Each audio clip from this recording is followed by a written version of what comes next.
വിശ്വസ്തരായി നിലകൊള്ളുന്നവർക്ക് ദൈവം വാഗ്ദാനം ചെയ്യുന്ന നിത്യമായ പ്രതിഫലങ്ങളാൽ ഇന്ന് നിങ്ങളുടെ ഹൃദയം ഉന്മേഷം പ്രാപിക്കട്ടെ. നന്മ ചെയ്യുകയിൽ നാം മടുത്തു പോകരുത്. തളർന്നു പോകാഞ്ഞാൽ തക്ക സമയത്ത് നാം കൊയ്യും.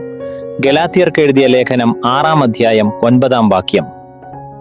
ത്യാഗപൂർണമായ ദാനം എപ്പോഴും ഉടനടി ഫലം നൽകിയെന്ന് വരില്ല. ചിലപ്പോൾ അതിന്റെ ഫലങ്ങൾ ദീർഘകാലത്തേക്ക് ദൃശ്യമാകില്ല. എന്നാൽ വിശ്വസ്തതയ്ക്ക് ദൈവം പ്രതിഫലം നൽകുമെന്ന് ബൈബിൾ നമുക്ക് ഉറപ്പു നൽകുന്നു. താൻ നൽകിയ ആ ചെറിയ വഴിപാട് തലമുറകളോളം ദശലക്ഷക്കണക്കിന് വിശ്വാസികൾക്ക് പ്രചോദനമാകുമെന്ന് ആ വിധവ ഒരിക്കലും സങ്കല്പിച്ചിട്ടുണ്ടാകില്ല. ഒരു ചെറിയ മെഴുകുതിരി നിസ്സാരമെന്ന് തോന്നാം. എങ്കിലും സ്വന്തം ജ്വാല കെട്ടുപോകാതെ തന്നെ മറ്റു അനേകം മെഴുകുതിരികളെ പ്രകാശിപ്പിക്കാൻ അതിന് കഴിയും.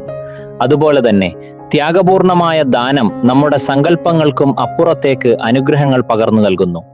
ത്യാഗപൂർണമായ ദാനം ഈ ജീവിതത്തിനപ്പുറം നിൽക്കുന്ന നിത്യമായ പ്രതിഫലങ്ങൾ നൽകുന്നു. കർത്താവെ, നന്മ ചെയ്യുന്നതിൽ ഒരിക്കലും മടുപ്പ് തോന്നാതിരിക്കാൻ എന്നെ സഹായിക്കണമേ.